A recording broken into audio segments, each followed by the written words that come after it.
My name is Margaret, and at 72 years old, I never thought I would be sitting here, telling you about the most painful chapter of my life.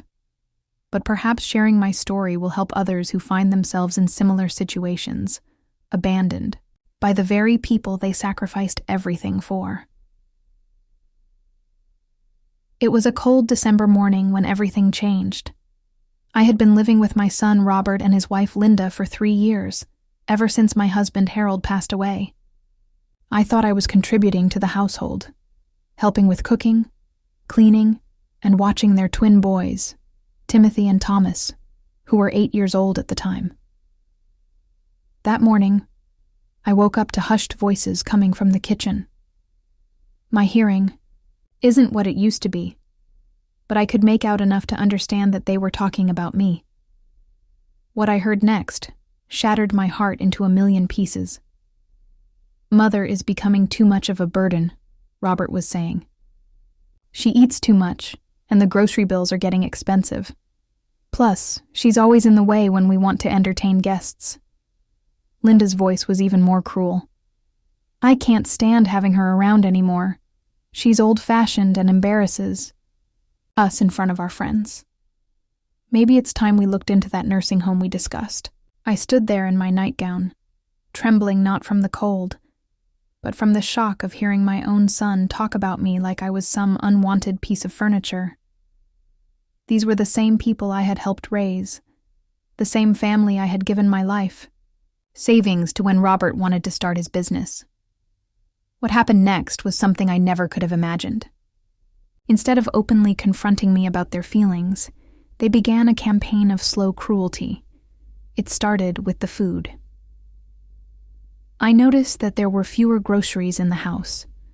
When I would go to the refrigerator, there would be just enough food for Robert, Linda, and the boys, but nothing extra for me. At first, I thought it was an oversight. "Linda, dear," I said one afternoon, "I notice we're running low on bread and milk. Should I make a grocery list?" She looked at me with cold eyes and replied, "Margaret, maybe you should start buying your own groceries. We're on a tight budget, and we can't afford to feed everyone." I was stunned. I had been contributing my Social Security check to the household expenses for 3 years. I had used my savings to help them with their mortgage payments. And now they were telling me to buy my own food? But I swallowed my pride and started purchasing my own groceries with what little money I had left. I would carefully plan my meals, buying the cheapest items possible. I lived on crackers, canned soup, and instant oatmeal. Sometimes I would go to bed hungry because I was trying to make my money stretch until the next Social Security check arrived.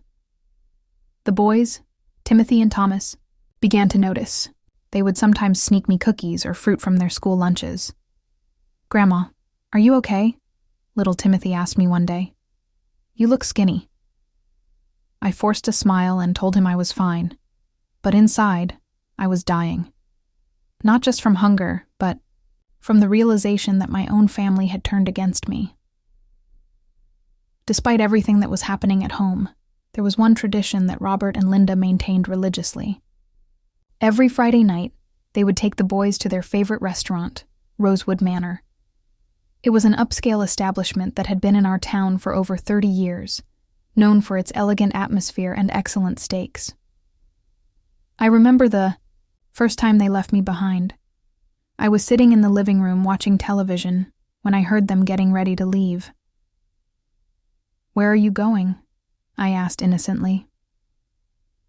"Out to dinner," Robert replied curtly. "We won't be back until late." I waited for the invitation that never came.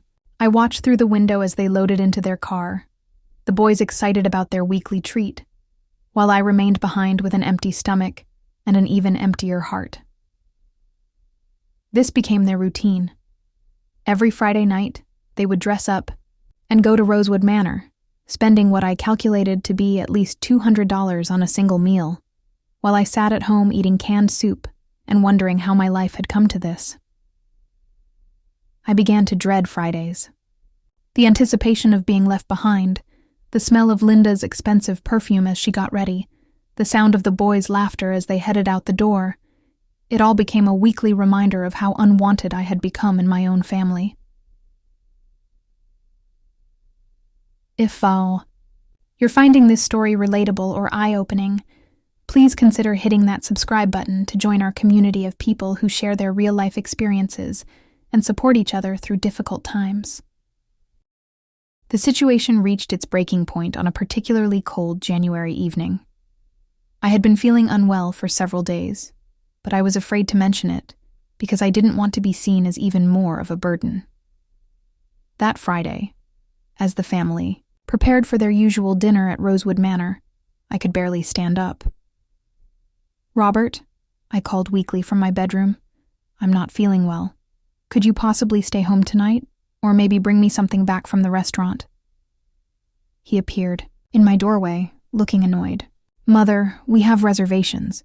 Can't you just have some soup or something? There's a can in the pantry." I looked at him, this man I had given birth to, raised and loved unconditionally, and I saw a stranger. "I haven't eaten anything but soup for 3 days," I whispered. "I'm feeling dizzy and weak." Linda appeared behind him, already dressed in her designer dress. "Margaret, you're being dramatic. We can't cancel our plans just because you're feeling a little under the weather." That night, as I lay in bed listening to the silence of the empty house, I made a decision that would change everything. I was not going to let them continue to treat me this way. I was not going to fade away quietly while they lived their comfortable lives, pretending I didn't exist. The next morning, I called my dear friend Evelyn, who had been a nurse for 40 years. Before retiring, I told her everything about the lack of food, the isolation, the way my family had been treating me. "Margaret," she said firmly, "what they're doing to you is called elder abuse. It's not just morally wrong, it's illegal. But more importantly, you need to take care of yourself first. Come stay with me for a few days while we figure this out." I spent a week at Evelyn's house, eating proper meals and regaining my strength. During that time, I began to think about Robert and Linda's precious restaurant, Rosewood Manor. I wondered about the owner, about the history of the establishment, and about what made it so special that my family would rather spend money there than ensure I had food at home. That's when I decided to do some research. I went to the town library and asked the librarian to help me find information about Rosewood Manor. What I discovered was fascinating. The restaurant had been struggling financially for the past 2 years. The owner, a man named Charles Whitmore, had taken out several loans to keep the business afloat. The property taxes were in arrears, and there were liens against the building. But here's the interesting part. Charles Whitmore was looking for a silent partner, someone who could invest in the restaurant and help him turn it around. The investment amount he was seeking was exactly the amount I had in my retirement account, the money I had been saving for my final years, money that Robert and Linda had been pressuring me to share with them for their business ventures. I spent the next few weeks formulating a plan. I wasn't going to just invest in Rosewood Manor, I was going to save it. But I was also going to make sure that my family learned a lesson they would never forget. I called Charles Whitmore and arranged a meeting. He was a distinguished gentleman in his 60s, with silver hair and kind eyes that reminded me of my late husband. When I explained my interest in investing in his restaurant, he was both surprised and delighted. "Mrs. Margaret," he said, "I have to be honest with you. The restaurant business is challenging, especially for someone your age. Are you sure you want to take this risk?" I smiled at him. "Mr. Whitmore, I'm 72 years old. I've raised children, buried a husband, and survived more challenges than most people face in a lifetime. I think I can handle a restaurant." We worked out the details over the next month. I would become a 51% owner of Rosewood Manor, which meant I would have controlling interest in the business. Charles would remain as the operating manager and chef, but all major decisions would require my approval. The legal paperwork was completed in March. I was now the majority owner of the restaurant where my family had been spending their Friday nights, completely unaware of what was happening behind the scenes. I didn't tell Robert and Linda about my investment.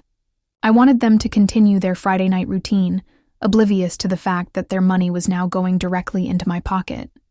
For 2 months, I watched from a distance as they maintained their weekly tradition, never knowing that their abandoned mother was now profiting from their expensive dining habits. During this time, I worked closely with Charles to improve the restaurant. We updated the menu, renovated the dining room, and implemented new customer service standards. Business began to pick up, and the restaurant started turning a profit for the first time in years. I also made sure that the staff was aware of my situation. I told them about my family's treatment and asked them to observe Robert and Linda's behavior during their visits. What they reported back to me was both satisfying and disturbing. Mrs. Margaret, one of the waitresses, told me, "Your son and his wife are some of our most demanding customers. They complain about everything, send food back to the kitchen, and barely tip. They act like they own the place." That gave me an idea. On a Friday evening in May, I decided it was time to reveal the truth. I had been working with Charles to plan a special evening, and everything was in place. I knew Robert and Linda would be arriving at their usual time, 7 o'clock, with their usual reservation. I positioned myself in the private dining room that overlooked the main restaurant floor. From there, I could see their table clearly. They arrived right on schedule, dressed in their finest clothes, ready to enjoy another expensive meal while their elderly mother sat at home with whatever scraps she could afford. But tonight was going to be different. I waited until they had been seated and had ordered their drinks. Then I made my entrance. I walked slowly across the dining room, my chin held high, wearing the best dress I owned. The expression on Robert's face when he saw me was priceless. His mouth fell open, and he nearly choked on his wine. "Mother?" he stammered. "What are you doing here?" I pulled out the empty chair at their table and sat down. "I'm having dinner with my family," I said calmly. "After all, this is partly my restaurant now." Linda looked confused. "What do you mean, your restaurant?" I smiled and signaled to Charles, who came over to our table. "Mr. Whitmore," I said, "I'd like you to meet my son Robert and his wife Linda. They've been regular customers here for quite some time." Charles nodded politely. "Yes, Mrs. Margaret, I know them well. They're some of our most frequent patrons." The color drained from Robert's face. "Mother, what's going on?" "Well, dear," I said, enjoying every moment of his discomfort.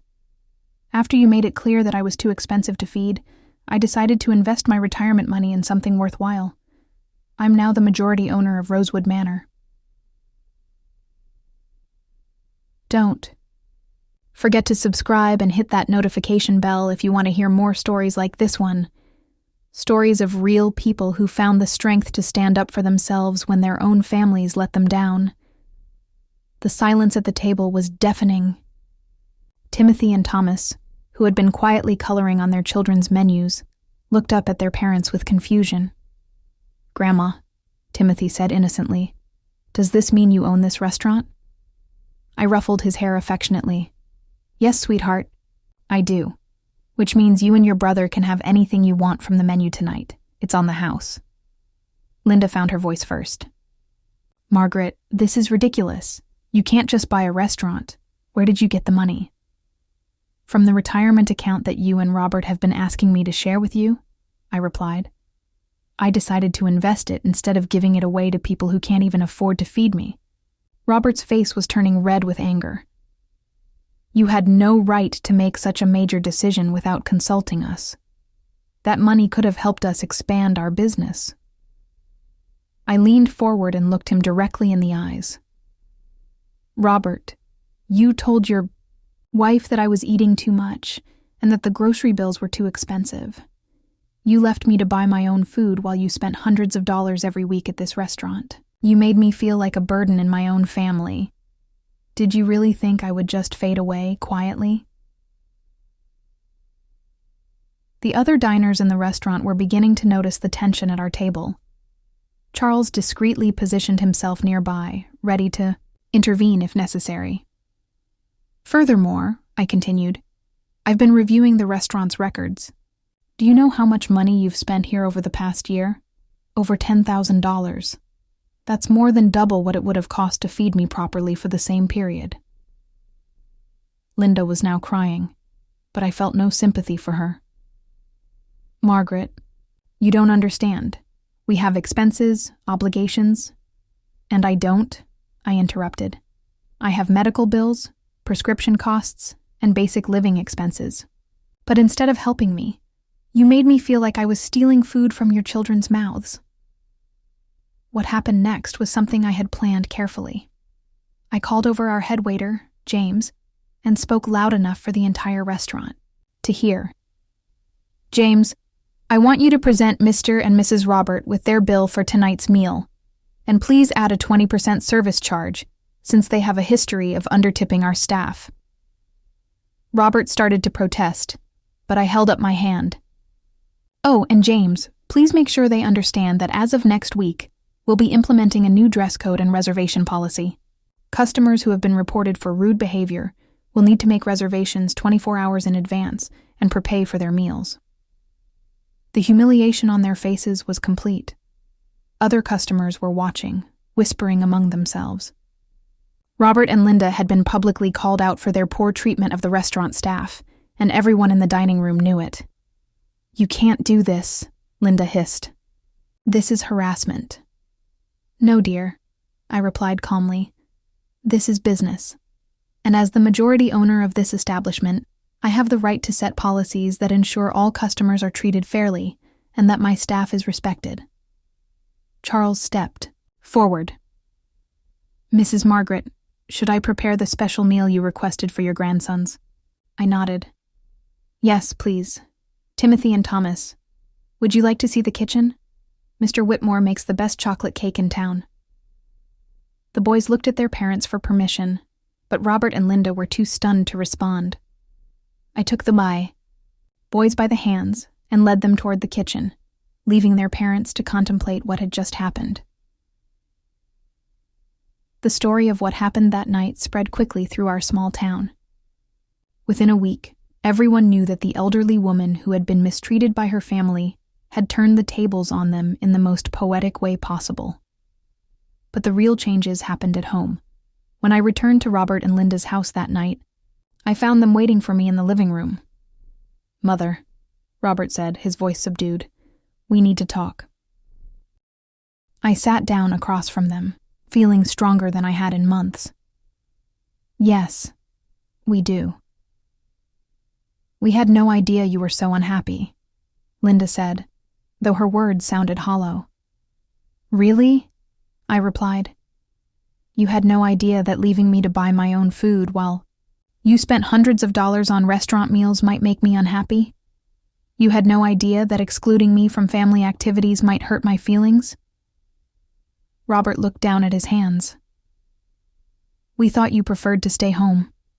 We thought you enjoyed your quiet time. Robert, I spent 50 years raising you and sacrificing for your happiness. I used my savings to help you start your business. I moved in with you after your father died because you said you wanted to take care of me. But instead of taking care of me, you made me feel like an unwanted burden. The conversation continued for hours. There were tears, apologies, and promises to do better. But I had learned something important. I could no longer depend on my family for my happiness or security. I had to take control of my own life. Over the following months, several things changed dramatically. First, I moved out of Robert and Linda's house and into a small apartment above the restaurant. It gave me independence while allowing me to be actively involved in the business operations. Second, I established clear boundaries with my family. I would have dinner with them once a week, but it would be at the restaurant where I was treated with respect and dignity. The boys, Timothy and Thomas, would visit me at the restaurant after school, where they would do their homework and help with small tasks. Third, I used my position as restaurant owner to build new relationships in the community. I hired several other seniors as part-time hosts and hostesses, giving them purpose and income, while providing the restaurant with experienced, reliable employees. The restaurant itself began to thrive under my ownership. Word spread about the quality of our food and service, and we began attracting customers from neighboring towns. Charles and I made a great team. His culinary expertise combined with my business sense and life experience created something special. Before I finish this story, I want to encourage you to subscribe to this channel if you haven't already. Your support helps us continue sharing these important stories about resilience, dignity, and the strength that comes from standing up for yourself no matter your age. What I discovered in my new role as restaurant owner was something I hadn't expected. I had a talent for business. All those years of managing a household, budgeting, and dealing with difficult people had prepared me for the challenges of running a restaurant. I implemented new policies that improved both customer satisfaction and employee morale. I created a senior citizen discount program that brought in new customers while showing respect for my peers. I established partnerships with local farms to source fresh ingredients, which reduced costs while supporting the community. Within 6 months, Rosewood Manor had become the most popular restaurant in town. We were booked solid every weekend, and weeknight business was growing steadily. The investment I had made was not only paying off financially, but was giving me a sense of purpose I hadn't felt in years. But perhaps the most satisfying aspect was watching Robert and Linda's reaction to my success. They had expected me to fail, to come crawling back to them with my tail between my legs. Instead, I was thriving, and they were forced to acknowledge that the burden they had wanted to get rid of was actually a capable, intelligent woman who had simply been underestimated. My story began to inspire other seniors in the community. I received calls and visits from elderly people who were facing similar situations with their families. Some were being financially exploited, others were being emotionally neglected, and many were simply being treated as if their lives no longer mattered. I started hosting monthly dinners at the restaurant for seniors who needed companionship and support. We called it the Golden Years Club, and it became a place where people could share their experiences, offer advice, and build new friendships. One of the most touching moments came when an 80-year-old woman named Dorothy approached me after one of our meetings. "Margaret," she said with tears in her eyes, "your story gave me the courage to stand up to my daughter who was stealing from my Social Security checks. I never thought I could fight back at my age, but you showed me that it's never too late to demand respect." These conversations reminded me that my situation with Robert and Linda wasn't unique. There are countless elderly people who are being mistreated by their families, and many of them suffer in silence because they don't believe they have any power to change their circumstances. It took almost a year, but Robert and Linda eventually came to understand the magnitude of their mistakes. The turning point came when Linda's own mother became ill and needed care. Suddenly, Linda found herself in the position of caring for an elderly parent, and she began to realize what she had put me through. "Margaret," she said during one of our weekly dinners, "I owe you an apology that goes deeper than words.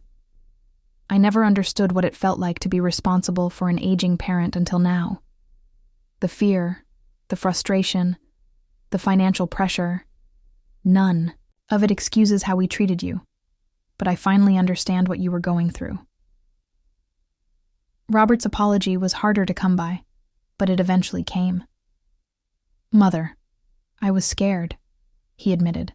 "Scared of watching you age, scared of the responsibility, scared of facing my own mortality. But instead of dealing with those fears, I took them out on you. I'm sorry." I appreciated their apologies, but I also made it clear that our relationship would never go back to the way it was before. I had learned to value my independence and my dignity too much to ever again put myself in a position where I could be treated as less than a full person. As I write this story, it's been 2 years since I bought Rosewood Manor. The restaurant is more successful than ever, and I've been able to pay back my initial investment while still maintaining majority ownership. More importantly, I've built a new life for myself, one where I'm respected, valued, and appreciated.